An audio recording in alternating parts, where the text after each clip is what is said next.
Bonjour à tous, c'est Hugues et j'espère que vous allez bien. Je vous retrouve aujourd'hui pour une seconde vidéo exceptionnelle en compagnie d'Anne-Océane. Une nouvelle vidéo, une journée dans la peau d'une analyste M&A et Project Finance au sein d'une excellente structure, en l'occurrence au sein de Finnergreen. Aujourd'hui, au sommaire de cette vidéo, on verra trois parties. Dans la première partie, Anne-Océane va nous parler d'une journée type, que ce soit en termes d'organisation, de projets sur lesquels elle travaille, d'exposition, d'équipe, etc.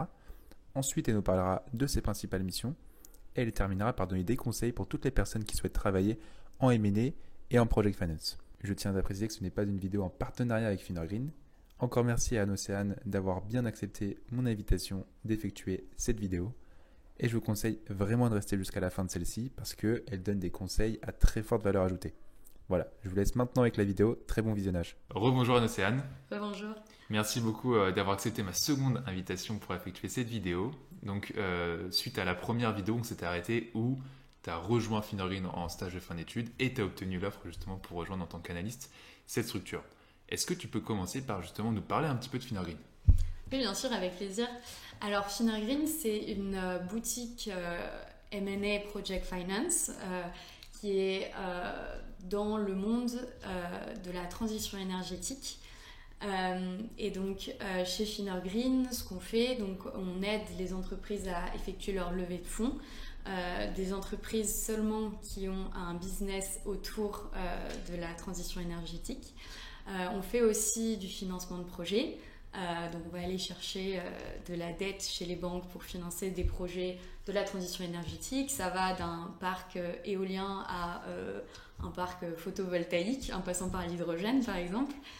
Et on fait aussi un peu de conseils stratégiques dans la transition énergétique et de l'off-take advisory, ce qu'ils appellent depuis moins longtemps ce pan. Okay. Donc voilà, Finnergreen, en quelques KPIs, du coup, c'est à peu près 30 transactions par année. Et on a 12 bureaux dans le monde entier. Donc il y en a à Singapour, à Nairobi, à Mexico par exemple.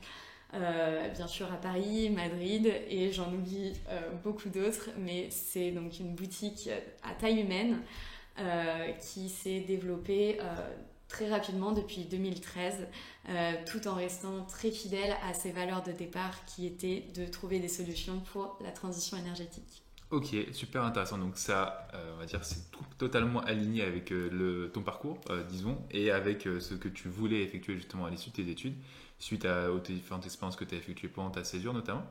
Et donc maintenant, si on va un petit peu plus dans le détail concernant vraiment ton expérience au sein de Finnergreen, qu'est-ce que tu effectues au quotidien ? Est-ce que tu peux nous parler d'une journée type au sein de Finnergreen en tant qu'analyste justement ? Alors là, je vais un peu vous décevoir tous, mais il n'y a pas de journée type dans nos types de métiers. Mais en général, on va dire que j'arrive autour de 9h. Donc à 9h, on commence à regarder les mails qui ont pu arriver dans la nuit. On essaye d'organiser notre journée. Après, souvent, on a des weekly calls qu'on appelle.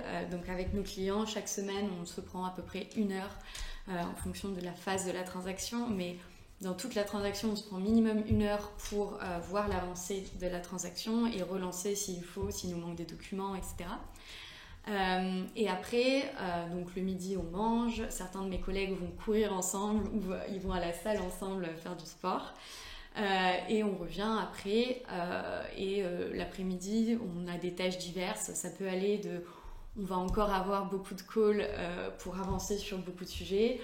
Ça peut être, on va faire beaucoup de slides parce qu'on est en phase de préparation et du coup, il faut préparer un teaser qui va être envoyé aux investisseurs et après un IM, ce qu'on appelle, qui sera aussi envoyé aux investisseurs pour présenter la transaction et leur donner envie de nous remettre une offre. Et après, il y a des après-midi où on va passer aussi toute l'après-midi à faire de la modélisation financière. Donc créer le modèle financier from scratch comme on dit, donc vraiment tout créer et préparer pour pouvoir sortir les KPIs qui intéressent le plus souvent nos clients, donc le TRI bien sûr, et quand c'est des banques, plus le gearing, etc. Donc en général, la journée elle est structurée entre call, PowerPoint et Excel. Et c'est très intéressant d'avoir tous ces aspects pour voir la transaction du début jusqu'à la fin. Ok, super, super intéressant. Et en effet, ouais, je pense que c'est comme dans une boutique de M&A plus généraliste où il y a très peu de journées qui se ressemblent. Mais par contre, comme tu l'as dit, Call, PowerPoint, Excel, je pense que ce sont des sujets qui résonnent dans la tête de pas mal d'analystes. Exactement. Ok, super. Et est-ce que tu peux nous parler un petit peu de par exemple, un projet sur lequel tu as travaillé? Donc, bien sûr, tu peux parler, qui est donc public. Est-ce que tu en as un en tête dont tu peux nous parler? Oui, alors j'ai travaillé sur une levée de fonds pour un IPP multi-technologie. Peut-être définir pour les personnes IPP. Alors, c'est Independent Power Producer. Et donc, leur corps de métier, c'était vraiment de développer des projets d'énergie renouvelable. Donc, eux, ils étaient actifs sur le solaire, l'éolien et l'hydraulique. Okay. Et ils essayaient de développer des technologies de stockage, mais c'était encore early stage. Ils cherchaient à lever des fonds. Donc, ils sont venus nous voir parce qu'ils cherchaient un conseil financier, justement. Donc, nous, on les a aidés du début jusqu'à la fin. Donc, on a construit tout le dossier, on va dire. Donc, pour comprendre leur cœur de business, sortir des KPI qui pourraient intéresser les potentiels futurs investisseurs. Et donc, on est allé voir le marché en leur disant, écoutez, voilà, nous, on a cet acteur qui cherche à lever des fonds. Il cherchait 50 millions. Est-ce que vous pourriez être intéressé? En fonction, les investisseurs nous remettaient des offres avec leurs conditions. Et on a réussi à obtenir pas mal d'offres quand même. Et c'est le management, du coup, donc de notre client, typiquement, qui a décidé entre toutes ces offres et qui est parti avec ceux qui lui correspondaient le mieux. Okay. Donc au final, on a réussi à lever 50 millions d'euros. Avec un consortium d'investisseurs et l'investisseur historique qui a réinvesti dans l'entreprise. Moi, je suis arrivée plutôt vers la fin de la transaction, parce qu'il faut savoir que ces transactions, plutôt levées de fonds M&A, durent extrêmement longtemps. Et moi, je suis arrivée plutôt à la fin, donc quand on savait déjà avec quel investisseur on partait, et il fallait du coup négocier toute la documentation juridique. Et donc là, il faut aussi une expertise financière parce que beaucoup de concepts juridiques vont avoir un impact sur la dilution, par exemple, des investisseurs au capital, vont avoir plusieurs impacts sur, typiquement, si un fondateur part de l'entreprise, qu'est-ce qui se passe? Qu'est-ce qu'on fait financièrement? Est-ce qu'il y a des indemnisations, etc. Donc, c'était très intéressant d'être mise sur ce projet parce qu'on voyait du coup donc, toutes ces technologies d'un coup. On voyait comment est-ce qu'un business pouvait fonctionner sur toutes ces technologies et on comprenait aussi tous les enjeux. En tout cas, on était exposé à tous ces enjeux juridiques qui avaient un lien avec le financier à la fin de la transaction qu'on a closée du coup fin novembre. Ok, donc c'est assez récent. Donc c'est assez récent, effectivement. Et voilà, notre client était très content de toute l'aide qu'on a pu lui apporter. J'imagine, parce que pour avoir pu travailler sur quelques transactions, le fait d'avoir déjà plusieurs offres, c'est pas commun. Enfin, ça dépend bien sûr des différentes thématiques, si elles sont plus ou moins sexy aux yeux d'investisseurs, mais c'est quand même top d'avoir, on va dire, d'un point de vue fondateur, l'opportunité de choisir le luxe, disons, de pouvoir choisir différentes offres. Donc, c'est là que la marque Finargreen est quand même très intéressante parce que depuis le début, depuis la fondation en 2013, ils se sont vraiment spécialisés dans la transition énergétique et du coup, c'est vrai que sur le marché des ENR, des énergies renouvelables, mais aussi de la transition énergétique, on est assez connu et on a beaucoup de contacts. Donc, nos contacts ont confiance, entre guillemets, dans les missions qu'on va sélectionner, parce que nous aussi on sélectionne les missions sur lesquelles on veut travailler, et donc ça permet du coup à nos clients d'avoir vraiment accès à beaucoup d'offres diverses d'acteurs qui sont dans l'industrie. Ok, top. Donc très intéressant sur le projet. Et est-ce que maintenant tu peux nous parler peut-être un petit peu de ton exposition? Parce que c'est vrai que ça c'est un point qui remonte souvent d'un point de vue talent. Quand on veut rejoindre une structure, on veut être exposé au maximum, avoir le plus de responsabilités. Qu'en est-il justement pendant ton expérience et ce que tu vis actuellement? Alors chez Finargreen, il faut savoir qu'il n'y a pas du tout de hiérarchie. Et je ne le dis pas parce qu'il faut le dire, mais c'est vraiment le cas. C'est-à-dire qu'on peut poser des questions à n'importe qui et tout le monde nous répondra à n'importe quel moment de la journée. Okay. Donc là-dessus, on est investi à 100% dans la transaction. On est invité à tous les calls, même face au conseil juridique. Enfin, vraiment. Et quand tu étais stagiaire aussi? Quand j'étais stagiaire également, Ok. j'étais invitée à tous les calls. Même quand c'était en physique, mes équipes m'amenaient avec eux, même si parfois il fallait faire des déplacements. Donc on est vraiment... Ils partent du principe que si on travaille sur la transaction, on peut être exposé. Ok. Ça m'est arrivé aussi en tant que stagiaire, donc sur la transaction dont je parlais il y a quelques instants, d'appeler les fondateurs. C'est arrivé plusieurs fois, de devoir appeler les investisseurs. Surtout sur la fin de la transaction, c'était moi qui faisais tout ce côté relationnel. Et on nous donne vraiment, on a une confiance, enfin les équipes ont vraiment confiance en nous et nous donnent beaucoup de responsabilités depuis le début, Ok.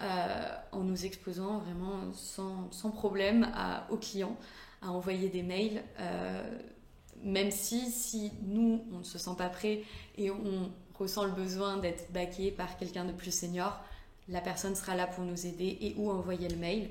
Mais vraiment il part du principe que si on a participé, c'est à nous d'envoyer le mail. Ok, c'est top, c'est top, c'est top. Et de ce que j'ai cru comprendre, qu'on a parlé un petit peu en off aussi d'un point de vue équipe, ça c'est un point aussi qui est important pour toutes les personnes qui veulent rejoindre une structure, c'est quelle est un peu la culture d'entreprise et l'ambiance au sein de l'équipe. Bon, j'ai cru comprendre qu'elle était très bonne, mais est-ce que tu peux nous en parler peut-être un peu plus? Bien sûr, alors déjà l'équipe est très jeune.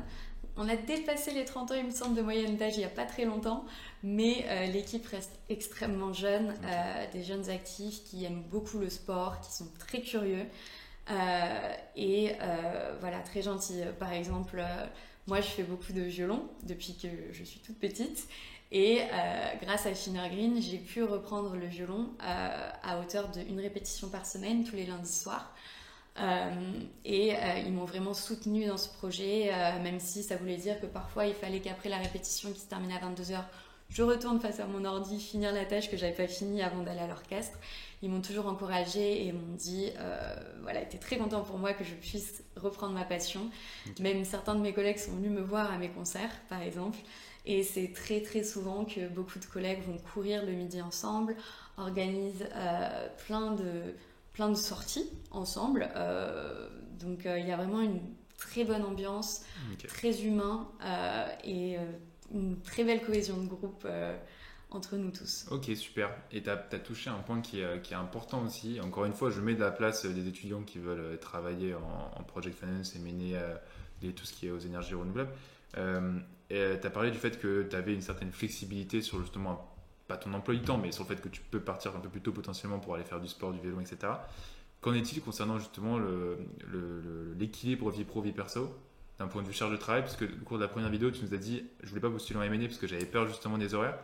Là, est-ce que ce sont des horaires qui sont proches de boutiques parisiennes, mid-cap, large-cap, ou au contraire, ce sont des horaires qui sont parisiens entre guillemets, sans non plus dépasser les minuit, 1h tous les jours? Est-ce que tu peux nous en parler un petit peu? Non, alors c'est vraiment des horaires typiques parisiens.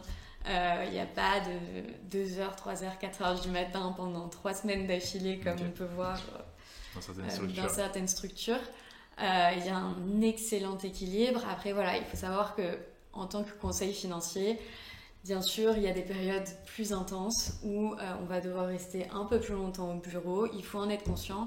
Mais en contrepartie, il y a des périodes aussi un peu plus calmes où on va pouvoir approfondir plus des sujets de fond, etc. Donc moi, sincèrement, j'ai vraiment trouvé mon équilibre et je suis très contente.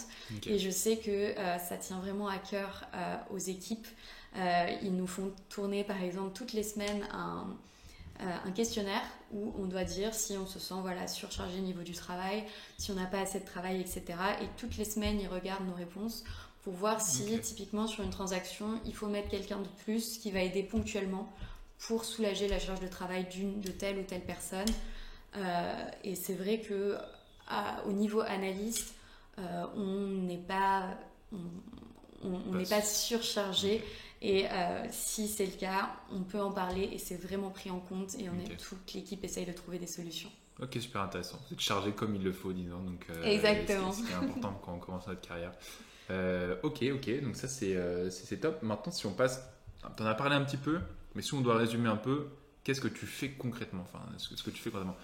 Tu as parlé un peu de modeling, etc. Est-ce que tu peux nous donner tes principales missions que tu es amené à faire au cours de tes journées?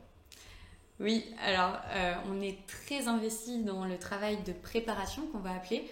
Donc au tout début de la transaction, avant d'aller voir les banques ou les investisseurs, où là on va vraiment préparer toutes les slides pour présenter le projet, la transaction et préparer tout le modèle financier qui va servir de base pour la valorisation, enfin les offres que les banques et les investisseurs vont nous remettre et les conditions qu'ils vont mettre dans ces offres. Donc dans ce travail de préparation qui dure, ça dépend, entre 2 semaines et des fois 2-3 mois, ça peut arriver, on est vraiment très investi à préparer voilà, tout ça. Donc là, c'est vraiment des périodes où on est beaucoup derrière Excel et PowerPoint, encore une fois.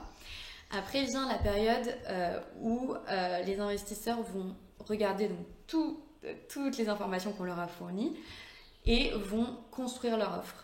Donc pour construire leur offre et être sûr de bien comprendre, ils vont nous envoyer beaucoup de questions auxquelles on va devoir, nous en tant que conseil financier, répondre. Mais on ne peut pas répondre à 100% des questions, bien sûr, ce n'est pas notre entreprise, ce n'est pas notre projet qu'on a développé. Donc on va devoir transférer certaines questions à notre interlocuteur, à notre client, et faire un peu ce lien entre donc, nos investisseurs, nos banques, qui vont remettre des offres, et notre client. Okay. Donc là, on a encore, en tant qu'analyste, un rôle très important lors de la phase de Q&A. On a aussi un rôle important d'organiser les réunions, parce que ça prend aussi du temps, de savoir écrire des mails, d'être sûr que l'information est bien reliée entre tout le monde. Et en Project Finance, très souvent aussi, il y a des audits techniques et juridiques qui sont demandés. Okay. Et donc, c'est aussi notre rôle en tant qu'analyste de faire le lien entre les auditeurs techniques et juridiques, et notre client. Okay. Donc, on a vraiment, voilà, encore une fois, une exposition à 300% sur tous les aspects de la transaction. Et à la fin, donc la troisième partie plus d'exécution, donc là, on a reçu notre offre, on est parti avec un investisseur ou une banque. Là, on va être plus en support de l'équipe, assister à toutes les discussions, les négociations. Et notre rôle, ce sera plus d'essayer de comprendre ce qui se passe d'un point de vue juridique, parce que c'est très juridique la dernière partie, et d'organiser les réunions et faire le lien, encore une fois, avec notre client et le conseil juridique et ou l'investisseur. Ok, oui, donc vous avez quand même un conseil juridique, parce qu'en M&A, généralement, la boutique est considérée comme un chef d'orchestre où elle va être amenée à travailler sur l'aspect bien sûr marketing, un peu financier, ça dépend si c'est un conseil financier, mais tout l'aspect juridique, généralement, on est accompagné d'un cabinet d'avocats. C'est pareil pour Fingergreen, ou alors vous avez quand même dans la maison Fingergreen des juristes, enfin je ne sais pas comment ça se passe. Alors, on a des juristes, okay. mais qui ne font pas de conseil juridique okay. pour nos clients. Okay. Donc, on va voir très souvent, oui, des cabinets d'avocats indépendants de nous. Okay. Des fois, ça arrive que notre client vienne avec son cabinet avec qui il veut travailler. C'est très bien comme ça. Parfois, le client nous demande des recommandations. Donc, on donne des recommandations de cabinets d'avocats qui ont pu travailler sur des transactions similaires et avec qui on a l'habitude de travailler. Ok. Donc c'est pareil qu'une boutique entre guillemets classique oui. Ok, bah écoute, on a fait le tour un peu de Day in the Life of Anne Océane, disons. Mais maintenant, pour clôturer cette seconde vidéo, est-ce que tu as des conseils à donner, que ce soit des conseils pour les personnes qui vont effectuer leur première expérience en Project Finance ou qui veulent justement postuler, parce que je pense qu'il y a certains conseils qui peuvent se regrouper. Bien sûr, mon conseil, ce serait d'être très très à l'aise avec Excel. Okay. Donc voilà, savoir vraiment utiliser toutes les fonctions, j'ai pu en parler dans la vidéo précédente, mais les index match, il faut connaître, les VLOOKUP, min, max, etc. C'est vraiment... Voilà, les fonctions qu'on utilise tout le temps, être extrêmement à l'aise.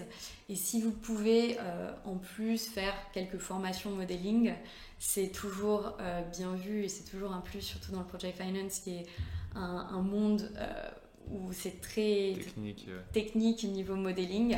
Donc pour tous les étudiants, si vous pouvez apprendre à modéliser, c'est génial. Soyez très à l'aise avec Excel, mais après sinon en entretien, montrez que vous aimez ce côté plus modeling et que vous êtes intéressé par l'entreprise en elle-même et après tout devrait bien se passer d'un point de vue des entretiens. Ok, ok, super. Bah, écoute, merci beaucoup Océane. Et encore une fois, si la vidéo vous a plu, n'hésitez pas à liker, à vous abonner à la chaîne YouTube. Et on se retrouve pour la dernière vidéo de cette série de 3 vidéos. Donc restez à l'affût. À très vite.